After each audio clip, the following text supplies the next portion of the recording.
En blanco y negro, con Enrique de la Madrid. Hoy estamos con Gonzalo Morroy, aquí en Blanco y Negro, un experto en temas energéticos, y yo le pregunté si ha cambiado la realidad, si han cambiado las necesidades de energía barata y limpia en México después de las elecciones. A ver qué nos dice él.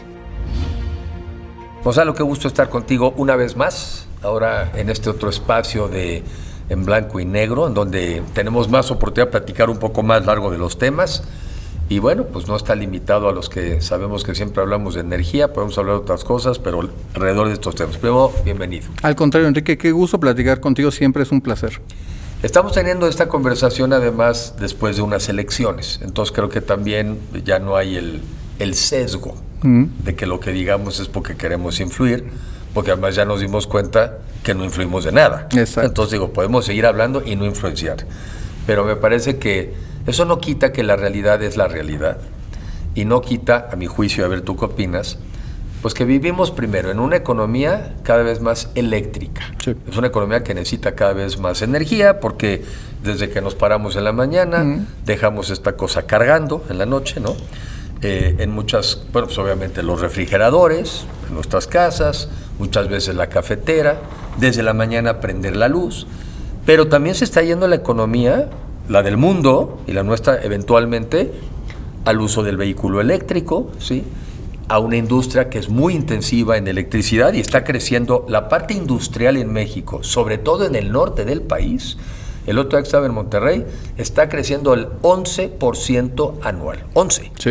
Entonces están chupando energía. Y en ese mundo de que está chupando energía, tenemos a mi juicio unas discusiones ideológicas increíbles, en donde el gobierno que ganó señala que sigue teniendo que ser la CFE la que produzca cuando menos el 54% de la energía, y como son bien generosos, dejan que el mercado produzca el 46% restante. Pero lo que es un hecho también es que las últimas semanas, y ya llevamos años, pero las últimas semanas se han intensificado los apagones, sí. Y esos apagones, entre otras cosas, porque también una parte de la electricidad que producíamos también venía de las presas, y hoy no está de moda que las presas tengan agua. Sí. Entonces, como no tienen agua, tampoco producen electricidad. Entonces estamos en un mundo donde la realidad nos dice que necesitamos electricidad y la realidad nos dice que no la estamos pudiendo predecir. ¿Cómo ves las cosas? Producir. ¿Cómo ves las cosas ahí? Mira, yo te diría de que en este momento hay que entender, y podemos quitar afortunadamente la parte coyuntural y saber que, por ejemplo, con la certeza de que mañana va a salir el sol y mañana necesitamos comer, sabemos de que no tenemos suficiente energía para abastecer, ni siquiera hoy tener las luces prendidas. Que México tiene un sistema eléctrico extremadamente vulnerable. Ahorita que mencionabas la parte de los apagones, hay que entender de que son muchas razones por las cuales ha habido apagones, muchísimas. Hay algunas como son las olas de calor producto del cambio climático. Este mismo calor nos tiene atrapados en una sequía impresionante y de ahí empezamos incluso a desmitificar algunas cosas que han venido pasando. Cuando nos dice el gobierno o los gobiernos de que CFE es el que tiene que hacer las cosas, bueno, CFE tiene un espacio y es un espacio natural, está bien. ¿Dónde ha invertido la CFE? Bueno, te das cuenta que ha repotenciado hidroeléctricas, pero sin agua pues no tiene la materia prima con la cual trabajar. Claro. Es la razón por la cual tenemos un tipo de apagones que es la falta de generación eléctrica.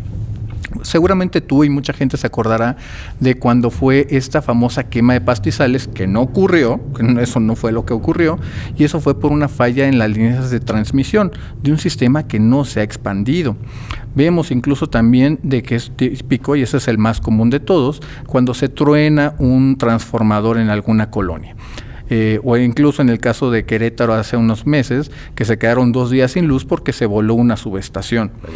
La realidad es que tenemos un sistema altamente vulnerable, tanto por la demanda, cuando nos hace falta la oferta, y también que es insuficiente para cosas del cambio climático. Un cambio climático que es un hecho, que está demandando cada día más. Y que se está acelerando. Ve una cosa que pasó un poquito medio de noche y rebasa a lo mejor te diré el tema de energía y a la vez no. Con esas olas de calor, la gente se volcó a comprar ventiladores, aires acondicionados.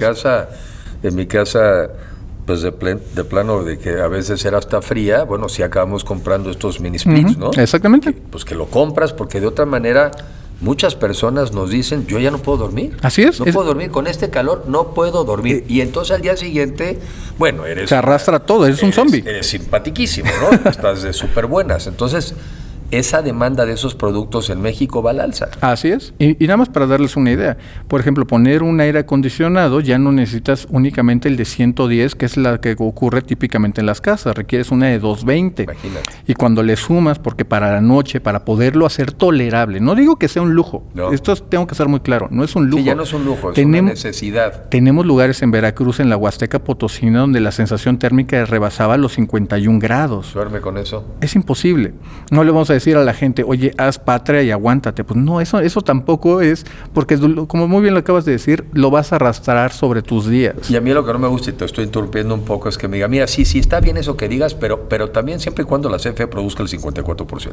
O sea, combate el calor, sigue la energía, sí, pero hay principios. Y el principio primero que hay que respetar es esta obsesión ideológica que yo sigo rechazando absolutamente, en parte basada. Y a ver si de eso nos platicas un poco más. Porque sí es cierto que hay modelos, creo que europeos, donde sí es cierto que la participación del Estado en el sector eléctrico es muy importante. Creo que es Francia uno de ellos. O España también puede ser otro. ¿Cómo funciona ese modelo? ¿Para ya nos entregamos de plano? No, fíjate, eso es muy interesante porque Mando mi solicitud de empleo a la CFE. ¿Ya de una vez todos nos inscribimos al gobierno para trabajar para el gobierno? No. Y te voy a decir por qué no. Y aquí esa quizás es la parte más importante de todas. Mucha gente, y durante lo que fueron las campañas, habló de que CFE está en problemas. Y CFE está en todo menos en problemas. El que está en problemas es el sector eléctrico. ¿Por qué? Ahorita, por ejemplo, CFE está construyendo 6 plantas de ciclo combinado alimentadas por gas natural. Y hay que entender una cosa bien curiosa. Esas plantas no se las aprobó el Congreso de la Unión. CFE se las está pagando solitas esas plantas, con sus propios recursos. Para darte un ejemplo, hace aproximadamente 3 semanas que tuvimos apagones en la la segunda ola de calor a principios del mes de mayo. Hubo un miércoles donde se alcanzó una demanda máxima y vimos eventualmente las alertas operativas y de emergencia y vimos los apagones. Bueno, ese día CFE ganó más de 21 millones de dólares. Porque como es el mayor importador de gas natural del país, compró gas natural en menos $7 el millar de BTUs y vino a México a venderlos a $2.54. Por la comercialización de gas natural, CFE está haciendo una millonada que se puede financiar a sí misma. Si CFE hiciera bien las cosas de transmitir esos precios negativos del gas natural que trae de los Estados Unidos principalmente y tuviéramos aquí, te puedo decir una cosa, Enrique, el costo de generación nivelado del sistema eléctrico mexicano se desploma en casi 60%. A ver, vámonos más despacito. Que no es un negocio. Una cosa es que compre gas para usarlo en sus propias termoeléctricas, ¿no? Y otra cosa es que ahora se va a dedicar a vender gas. No, eso es precisamente lo que te estoy diciendo. Pues no está bien. No, yo te diré... No es de la esencia de CFE ahora ponerse, ¿y sabes qué? No, te la cambiaría. CFE, y eso es algo, porque no nació nada más en esa administración, las bases fueron desde la reforma energética de 2013, CFE entendió muy bien el mandato de que se tenía que volver una empresa de energía. Pasó de ser una empresa eléctrica a una cosa de energía. Y vamos a ponerle nombres y apellidos. Manuel Bartlett se tardó prácticamente 4 años en entender de que el negocio de la CFE no está en la electricidad, sino justamente en la comercialización del gas natural, y lo aprovechó de una manera gigantesca. ¿Dónde están los mayores márgenes? Ahí. Ahorita que te hablaba justamente de la relación del gas, electricidad y las tarifas. ¿Pero qué es lo que me estás diciendo? Que está importando gas barato. O extremadamente negativo. Negativo. ¿Y se lo está vendiendo a quién? A sí misma. Ok. En precios de mercado. Aproximadamente lo compra en menos 7 y se lo vende a 2.50 aproximadamente. Así misma. Así misma. Hay un área que gana y otra que simplemente es un insumo. Exactamente. Es un insumo. Y ahí viene la parte donde estuvo esta distorsión tan grande, porque la gente únicamente vio a CFE como una empresa eléctrica, y cuando tú compras a esos precios, pues obviamente te sale con unos costos de generación muy altos y tenemos que aventarle 7,000, 8,000 millones de dólares en subsidios eléctricos. Por eso me sorprende un poco lo que dices, y para que no lo vayas barajeando más despacito. que por un lado, no hombre, sí, pues sí podría ser un gran negocio, pues si con sus flujos está construyendo nuevas 7, ¿no?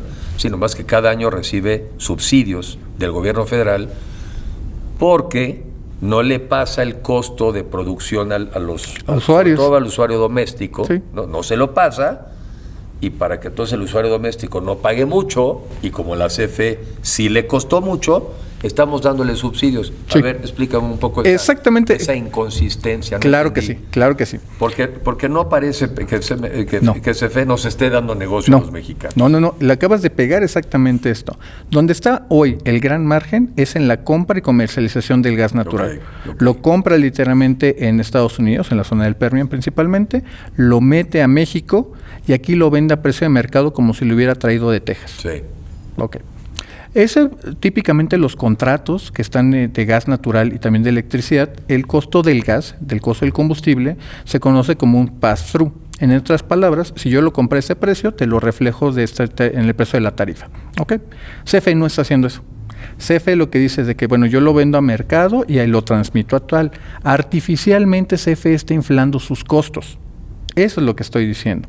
Si CFE de pronto dijera, oye, el precio de la electricidad me costó 70% más barato, entonces significa de que no necesitamos tener subsidios eléctricos. Y ese dinero se libera para 1000 otras cosas. ¿Qué ocurre? Pues CFE simplemente prefiere mostrarle al público o a la opinión pública sus deficiencias eléctricas. Déjame ahora salir un poquito de este tema porque eso es crucial para entender sobre todo la parte perversa que está ocurriendo con CFE. CFE prefiere gastar o ganar muchísimo dinero en la parte del gas natural, pero no invirtió prácticamente nada en transmisión ni tampoco en distribución. Que además, para recordarle al público, todavía, por una visión de las cosas que yo cuestiono, pero vamos a asumir, todavía el monopolio de la transmisión de la electricidad lo tiene la CFE. Sí. Bueno, en eso que tiene de transmisión el monopolio, es en lo que no invirtió. Exactamente. Entonces se dedica a, ustedes privados no se pongan a generar nueva electricidad, no se pongan a generar nueva. Déjenme a mí, con mis nuevas 6 plantas y las viejas que tengo. No generen nueva. Oye, pero yo no invierto lo que me tocaba invertir. Y además ahora me dices que además les encanta ganar dinero y no transmitirnos ese beneficio. Es correcto. De ese, ¿no? Y en cambio sí venir a pedirle el subsidio al gobierno federal de que, oye, en la parte eléctrica ya ves cómo soy, pues es que las cosas no van bien. Sí. ¿Y cómo le dejan hacer eso? Sí, le acabas de decir exactamente eso, esa parte perversa de lo que está ocurriendo. Podemos argumentar, por ejemplo, desde el punto de vista económico, de que la transmisión es un monopolio natural y tiene las economías de escala para justificarlo. Yo ya no me lo compro. Distribución es otra cosa. Con la tecnología de hoy, ¿no? O sea, esos rollos eran los del pasado también, ¿no? No, transmisión todavía sigue teniendo y exhibiendo esas características. Distribución ya no es lo mismo. ¿Cuál es la diferencia entre la transmisión y la distribución? Lo que vemos, por ejemplo, las grandes torres de electricidad que vemos en las carreteras, esas son las grandes... eso es transmisión. Eso es transmisión. Lo que vemos afuera de nuestras casas, cuando vemos los transformadores y a veces esos nudos giordanos que vemos de cablerío, esas son las líneas de distribución. Donde vemos, por ejemplo, los diablitos, ocurre a nivel chiquito, a nivel local. A veces incluso ahí es donde se dan las pérdidas operativas. Es importante mencionar esta parte, Enrique, de cómo se hace esta parte tan mañosa, tan perversa, para entender que, por ejemplo, en la generación, el consumo eléctrico, ahorita que mencionabas la parte de Monterrey, la demanda eléctrica en promedio ha venido creciendo un 2%. A nivel general. A nivel de país. Pero en la industria de Monterrey te puedo asegurar que no. Es correcto. Sin embargo, nos damos cuenta de que CFE, salvo la primera fase de la planta de Puerto Peñasco allá en Sonora, pues no construyó ninguna planta nueva. Y ahorita si quieres platicamos incluso por qué CFE se confió. No construyó prácticamente nada en las líneas de transmisión. Y eso se resume en una cosa muy sencilla. Tenemos la demanda de 2024 con la infraestructura de 2019. Sí, pues esa es la razón por la cual estamos teniendo todos los apagones y la insuficiencia. Estamos con Gonzalo y hablando de un tema pues que seguimos pensando que así es. Si no hay energía eléctrica, si hay apagones, no llegarán las inversiones que necesitamos y perderemos la oportunidad de contar con empleos dignos y mucho mejor pagados. Yo sé que es súper neoliberal lo que voy a decir, pero sí hay cosas que se llaman oferta y demanda, pues que es una ley que descubres que es la ley del mercado. Es como si un neoliberal hubiera inventado la ley de la gravedad. No. A ver, la gravedad existe Y alguien descubrió que existe y por eso le llaman la ley de la gravedad. Lo mismo la oferta y la demanda. Son las interacciones entre agentes económicos. Así actuamos, así es como funciona la realidad y luego alguien simplemente teoriza sobre ella para explicarla. Exactamente. ¿No? O sea, una teoría no incide en la realidad, es la realidad la que logramos la que dio origen a la exactamente. teoría, ¿no? Entonces, la realidad de las cosas es que en México hay zonas del país que están creciendo mucho, lamentablemente no por mérito propio, mucho tiene que ver con la relocalización de los Estados Unidos, pero no importa. El hecho es que está creciendo mucho la demanda de energía eléctrica en la parte norte del país sobre todo, y el Bajío, ¿no? Yo diría. Y la CFE no hizo lo que le tocaba hacer. Así es. No hizo lo que le tocaba hacer. Y creo que vale la pena que le platiquemos a la gente cómo llegamos ahí. 2019, bueno, se cancelan todo lo que está en subastas eléctricas, las líneas de transmisión, porque estamos viendo qué tranzas hicieron los anteriores. Abusaron. Y vimos todos los discursos, y entonces los gasoductos y los contratos leoninos y cosas que se popularizaron. Viene 2020, año de la pandemia, y literalmente vimos, que es una cosa extremadamente paradójica, que sí había una forma de combatir el cambio climático, y es literalmente lanzarnos todos globalmente a la pobreza. Vimos que el mundo se detuvo, no había viajes internacionales, obviamente se cayó la demanda y con eso también se cayó lo que fue el transporte marítimo, se cayó la actividad industrial. Y dejamos de emitir gases de efecto invernadero, y entonces dijimos, lo cual, si hay una manera de hacerlo. Pero es extremadamente costosa. Para el mundo. Es extremadamente costoso. Bueno, pues es que... Y sacarlos ahí fue complicado. Sí. Pero eso ya nos manda exactamente a 2021. Y aquí hay que entenderlo. 2019 vamos con el ritmo que teníamos y se nos cae la demanda. Se genera un margen artificialmente grande. Sí, dices, no hay necesidad. No tengo por qué invertir, no lo necesito ahorita y eso lo puedo meter en programas sociales o lo que tú quieras. En diversas cosas puedo gastar en otra cosa. Viene 2021, el año del rebote. Y en el rebote te das cuenta de que entonces, como no invertiste antes, la demanda eléctrica la tienes ahora sí literalmente en el cuello. No, ahí es cuando... Y además pasaron cosas interesantes. La gente empezó entonces a quedarse más horas en su casa, a tener que trabajar desde el home office, vía remota, a comprar entonces otra computadora el que pudo, ¿no? A aumentar los consumos. En casa. En casa. Exacto. Exactamente, tienes toda la razón, cambiaron nuestros hábitos de consumo, eso es muy correcto. Y ocurre un fenómeno muy interesante, hasta entonces empiezas a construir, y una planta eléctrica no la construyes en una semana. Obviamente empiezas a lanzar cosas de construcción y ahora ya no voy a hacer una licitación porque eso me llevaría 6 meses de licitación. Una asignación directa. Y entonces te das cuenta de que terminas aventando a compañías que a veces no tienen la tecnología ni la experiencia para hacer ese tipo de cosas. No estoy insinuando corrupción, simplemente me da esa falta de experiencia. Pero no la descartes tampoco. Tampoco. ¿No? Exactamente, no lo puedo tampoco decir todo fue transparente porque no. Tienes razón, la emergencia te llega luego a tomar cosas precipitadas. Exactamente. O sea, si haces las cosas con calma, abres con una planeación. licitación, hay tiempo, pones bases. Oye, va a llevar 90 días la base, no importa, tenemos tiempo porque es de aquí a 5 años. Oye, es para mañana. Juntas de aclaración. Esa es la palabra que los que han hecho alguna licitación lo saben. Juntas de aclaraciones y vas amoldando la realidad a un contrato, literalmente, a un modelo contractual. Y de pronto ya estamos entonces en 2021-22 y apenas estamos construyendo las plantas. Claro.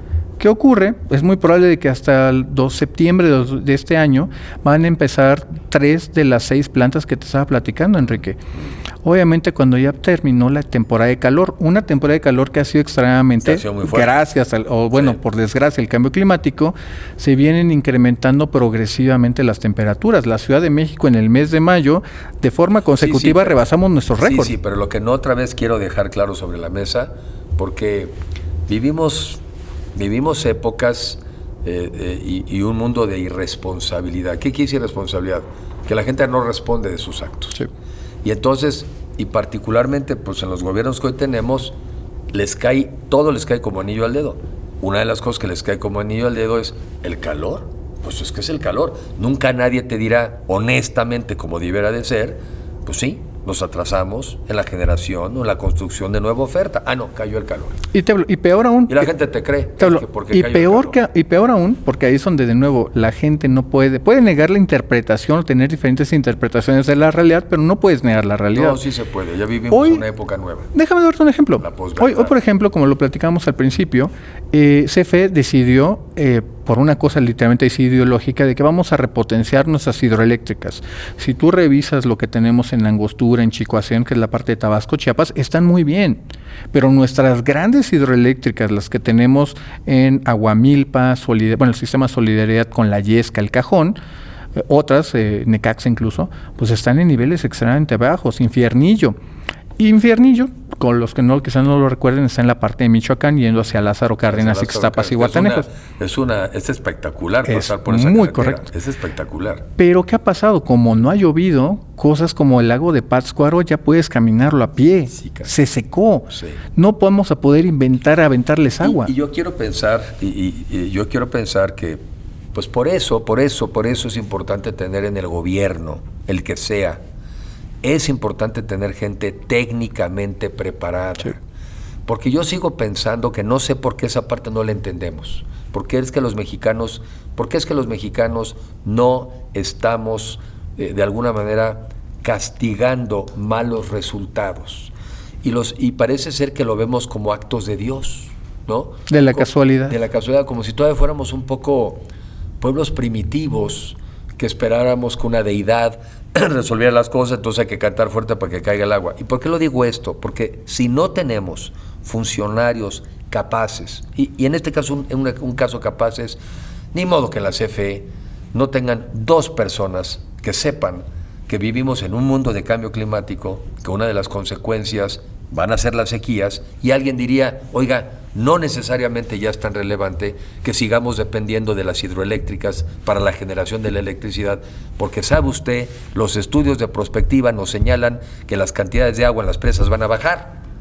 Entonces, esas cosas se tienen que pensar, pero solamente las piensas si tienes gente preparada. Es que hay una cosa, creo que es peor, Enrique. Creo que es peor, porque significa de que tienes un gobierno o una administración, y yo incluso lo voy a llevar más grande, a una clase política que está llena de psicofantes, de gente que te va a decir que sí, de gente que no es capaz de decirle al señor presidente, lo que usted está diciendo está mal, o de decirle a Manuel Bartlett, que en los primeros años dijo, es que, ¿qué tal que pasa una nube y entonces ya no tengo energía solar? No, señor, eso no es así. O 2 o 3. Y estos prejuicios, o esta falta de conocimiento, o estas nociones previas adquiridas, para quitarles cualquier tonalidad, pues simplemente el problema es de que nadie abajo está capaz después de decir, oiga, esto no es cierto. Ahí hay una parte también de responsabilidad individual de levantar la voz cuando las cosas están mal. No, pero todo depende si tú trabajas, si este es el problema.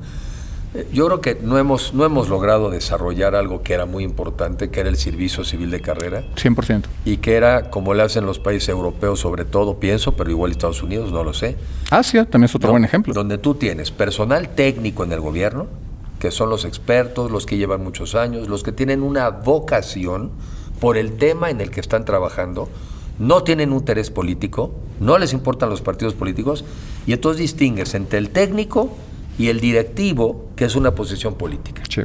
Pero solamente donde tienes una ley que proteja al técnico, es que el técnico puede hablar. Exactamente. Porque si tú llegas como hoy en día en México y acorren a todos los que te podrían decir que no, pues ¿quién en su sano juicio te va a seguir diciendo que no? Fíjate, hagamos un pequeño brinco, que es un brinco quizá más importante, porque nos hemos enfocado más a la parte eléctrica, y te voy a ser bien sincero, la parte eléctrica no me preocupa tanto. Sinceramente no me preocupa tanto. Me preocupa más la parte de hidrocarburos, especialmente petróleos mexicanos. ¿Pero por qué te va a preocupar si los últimos 7 años, 5 a 6 años, nada más hemos perdido 700, 800 mil millones de pesos en la refinación? Le hemos metido a Pemex 2 millones de pesos. Con un billón de esos, hubiéramos sacado 9 millones de mexicanos de la pobreza. Sí. No veo por qué te preocupa, pues no, eso no es tan relevante, ¿no? ¿Es importante? Es todo lo contrario, porque a menos de que Sembrando Vida también tenga árboles que nos den dinero, pues por desgracia Petróleos Mexicanos en 90 días tiene que pagar cerca de 7 mil millones de dólares. Y no hay literalmente ningún plan estructurado, no se ha hablado con los bancos para poder afrontar este reto. ¿Por qué dices eso? Porque yo me imaginaría, pero otra vez es mi imaginación, que tradicionalmente en Pemex pues hemos tenido gente muy capacitada en las áreas financieras, Pemex seguramente es uno de los primeros deudores, empresas de México con el exterior. De hecho, de toda Latinoamérica. Entonces yo quiero pensar que en Pemex tienes gente desde hace años capacitada, en donde estás un día sí y al día siguiente también hablando con tus acreedores. No me digas que eso ya no se usa tampoco. No, es un mundo muy diferente ahora. Tienes de nuevo una cosa de psicofantes, donde se trata del sí señor, lo que usted diga. Es que los cocodrilos vuelan, pero poquito. Sí, pero bajito. O sea, la realidad de lo que estamos viendo, Enrique, es de que esta falta de capacitación, falta de experiencia, en cosas muy en corto, tablas, para poder enfrentar cosas, es que nos terminan vapuleando. Mucha gente recuerda, o eso espero, el famoso ejemplo del Flow Cash, que fue una probadita de lo que iban a ser cosas por venir. En su momento, justamente cuando era todo el gobierno de transición, ya primeros meses de la administración entrante, se nombra a un nuevo director corporativo de finanzas. Y obviamente, como tú muy bien apuntas, se hacen estos famosos roadshows de ir a presentarse con los inversionistas, ver cuál es el plan y las capacidades que va a hacer Pemex. Pemex va a requerir tanta necesidad de financiamiento y ese dinero va a ser utilizado en estos proyectos y se espera que den estos rendimientos y básicamente mostrar de que por qué me tienes que prestar dinero a una tasa razonable. Terminamos mandando a gente que por desgracia brincó de un nivel extremadamente bajo a las grandes ligas. Pasar literalmente a de que no sabían ni siquiera cuáles son los términos adecuados. Y yo incluso hasta me atrevería a pensar, y no lo sé, algunos igual y ni siquiera con capacidad de hablar inglés. Es el gran problema. No, si tú estás en el área internacional y estás hablando Pemex, con los verdaderos tiburones. Hasta japonés. Y estás hablando con los verdaderos tiburones que llevan 25 años analizando a Pemex, viendo y que conocen la empresa mejor que cualquier pemexiano. Sí. Y de pronto te das cuenta de que no están dando absolutamente nada, que no tienen conocimiento alguno, que no tienen un plan. Cuando de pronto este gobierno dijo soberanía energética, enfoque a la refinación, todo mundo sabía que iban a perder dinero. Todo mundo lo sabíamos por adelantado. Todos sabíamos. Todos lo sabíamos. Nomás para dar una idea al público. Cuando terminó la administración pasada, que ya es la del 18, perdíamos $5 por refinación de barril de petróleo. Ahora andamos en los 30 y tantos. Esas cifras siempre son complicadas porque los cálculos son un poquito más sofisticados que eso, Enrique. Perdíamos menos, pero porque habíamos dejado literalmente de refinar. Una refinería, por ejemplo, como Madero, que es la que está, hay que decirlo, está más dada a la desgracia, es a la que menos se le ha metido y más necesidades de inversión tiene, está perdiendo casi, unos $30 por barril producido. Por barril. O sea, entre más produces, más pierdes. Exactamente. ¿No? Y digamos, ¿cuál fue la solución que tuvo la administración, la parte final de Enrique Peña Nieto, 2018 principalmente? Dejar de mandarle petróleo. Tenerla cerrada. Bueno, pago los salarios. Yo quiero ver que tengas 10 restaurantes, pierden 5, y yo quiero ver al dueño que le siga mandando a esos que pierden dinero. No lo hace una persona racional. No. Ya. Si pudiste, si trataste de corregir ese restaurante, pero de repente el mercado te cambió, no se puso de moda, te abrieron otro enfrente y no lo puedes corregir, una persona racional cierra ese y abre más en donde crece. ¿Por qué en el gobierno no podemos ser racionales? Porque obviamente aquí tenemos que hablar, y de nuevo, cosas que trascienden incluso los números. ¿Cuál es el rol de Petróleos Mexicanos? Ya no en la psique o identidad nacional, que nos encanta luego los símbolos patrios y a partir de ahí generar una idea tanto de patria como de identidad nacional. Yo me voy a una cosa mucho más tangible. Ejemplos que te voy a platicar son cosas que he visto y que han pasado. Es normal, por ejemplo, que vamos a pensar en Sinaloa, en Veracruz. De pronto la gente por las diversas situaciones están muy enojadas y ya andan armando prácticamente la revolución. El presidente municipal agarra, le habla al señor gobernador, sabe que tengo este problema, bla, bla, bla. El señor gobernador le habla o al presidente de la República o al secretario de Gobernación, necesito ayuda. Pues bueno, el señor presidente o el secretario de Gobernación se coordina con el director de Pemex y de pronto Pemex va y regala unas pipas, por ejemplo, de diésel marino para una población de pesca. Y las cosas vuelven a tomar su punto. Hemos pedido que Pemex a veces sea más que solo una empresa. Sí, claro. Le hemos pedido que adopte un rol a veces hasta de propia gobernabilidad, que tú dirías en cualquier otra parte del mundo, pues no necesariamente son esos roles. Sí, sí. Aquí es donde hemos pedido más de Petróleos Mexicanos de lo que en realidad es. Buena edad. Y cuando multiplicamos este tipo de ejemplos sobre el tiempo, sobre muchas poblaciones, pues nos damos cuenta de que, oye, también tenemos que pedir ser razonables con qué estamos pidiendo. Eso que estoy mencionando acerca de los roles de Petróleos Mexicanos tiene mucho que ver incluso con las cosas que han venido pasando. Por ejemplo, se habla, o en algún momento durante las campañas se habló de cerrar refinerías. Ok. Desde el punto de vista económico tiene mucho sentido. Le va a liberar recursos a Petróleos Mexicanos para corregir muchos de sus problemas que ya tienen. Ni siquiera es dinero que se iba a poder aportar al erario mexicano. Y de pronto nos damos cuenta de que, oye, pero ¿qué vas a hacer con los trabajadores? Pues con la gente. Exactamente, porque, Con la gente, porque eventualmente estamos hablando, una refinería, por ejemplo, Cadereyta, tiene aproximadamente 4.500 trabajadores. Si lo multiplicamos por 3, una esposa y un hijo, estamos hablando más de 140,000 personas. 140,000 personas de las cuales su ingreso es ese. Obviamente se van a preguntarse, a cuestionarse, ¿qué voy a hacer con mi empleo? Bueno, no son tantos, porque son 4,000, ¿no? 4.500. Por 4 o 5. Por 4, exactamente, ya los multipliqué, 16,000. Pero tiene razón, o sea, las cosas también no se pueden hacer de manera abrupta, no se pueden hacer de la noche a la mañana, pero tampoco es tan difícil el cálculo. Y dices, oye, ¿cuánto pierdo? Voy a decir una, ¿no? Por decir un número. No, pues yo en esa refinería pierdo 20,000 millones de pesos al año. Pues entonces yo creo que si nos alcanza, una de dos, para un programa de reconversión. Obviamente primero hay que agotar las posibilidades, a ver si sí es cierto que ya no se puede mejorar. Si sí se puede mejorar, siempre hay que hacerlo, siempre hay que hacerlo. Pero si no, muchas veces los ahorros te dan las cuentas. Totalmente. Para eso sí, un compromiso de un programa de reconversión, una cosa menos contaminante. Costos evitados. Pues sí, así de sencillo, pues sí. costos evitados. Pues Y por es la ejemplo, vida. en el caso, por ejemplo, de Madero, es muy sencillo. Cerremos la refinería y podemos tener a esta gente ahora trabajando en la parte logística, porque es un puerto muy importante, que aparte es un puerto que está conectado a los hubs industriales de Texas y de Luisiana. Y probablemente algunas habilidades que tienes aquí no estás muy lejos de irte a las otras, porque también Pemex tiene toda una experiencia muy fuerte en materia de puertos. O incluso la voy a llevar un poco más para... terminales. Fíjate, hablemos, porque también hay que ser justos, hablemos de lo que sí salió bien en Pemex. Deer Park. La compra de Deer Park fue un total acierto, no hay que quitarle ningún mérito, un éxito. Y en Deer Park tienes a gente trabajando que sabe cómo trabajar ese tipo de tecnologías, principalmente las coquizadoras, que para Pemex ha sido un dolor de cabeza, Sí. un brutal dolor de cabeza. ¿Por qué no se está mandando a la gente a capacitarse a Texas? Sí, es nuestra.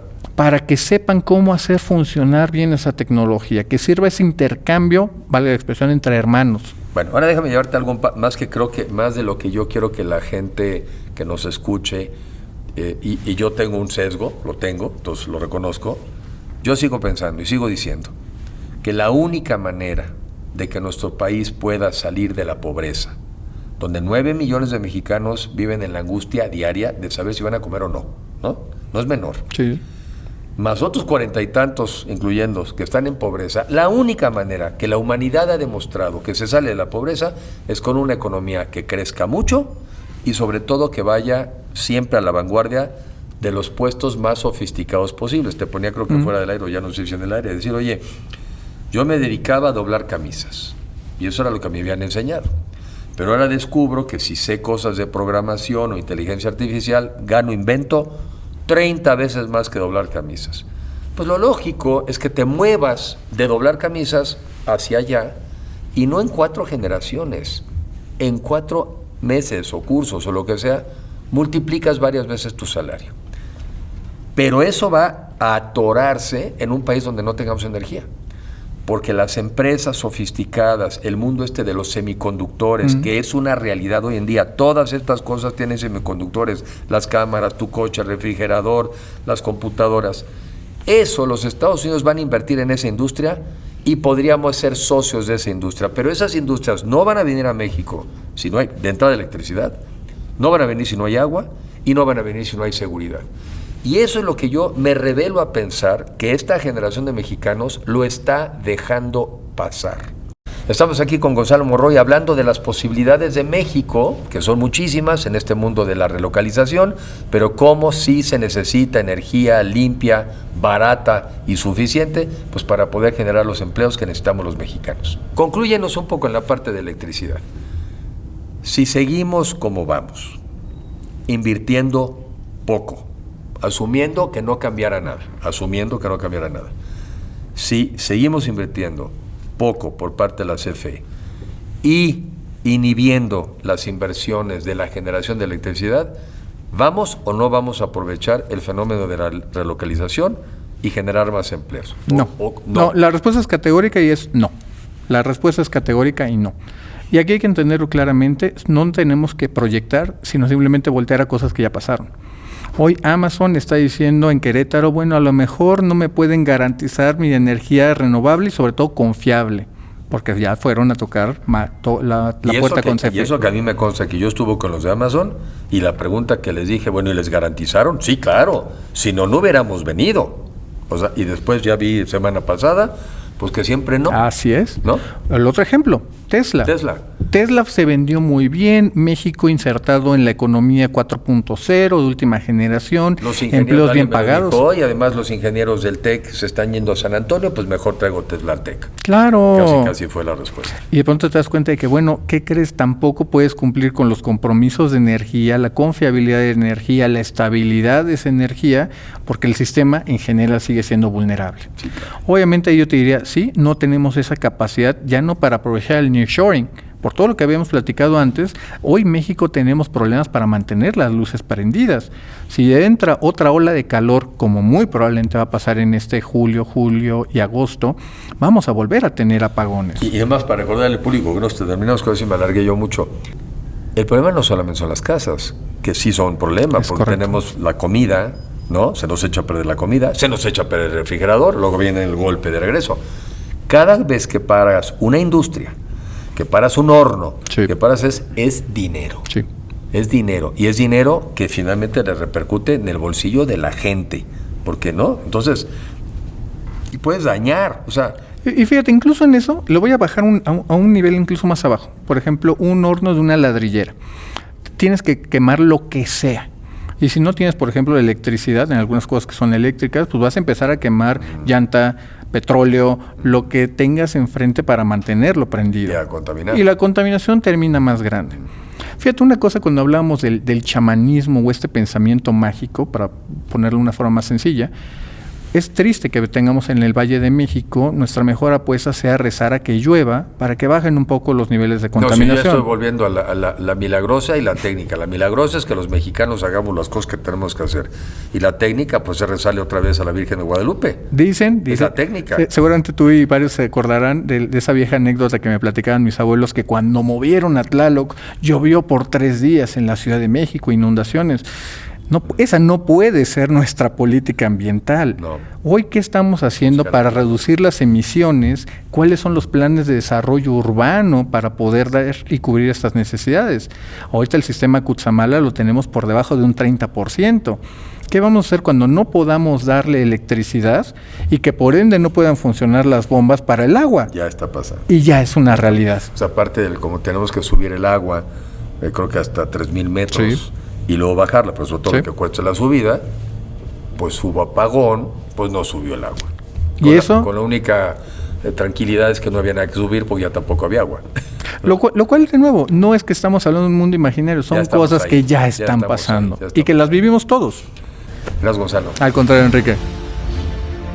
Hoy en Blanco y Negro platicamos con Gonzalo Monroy.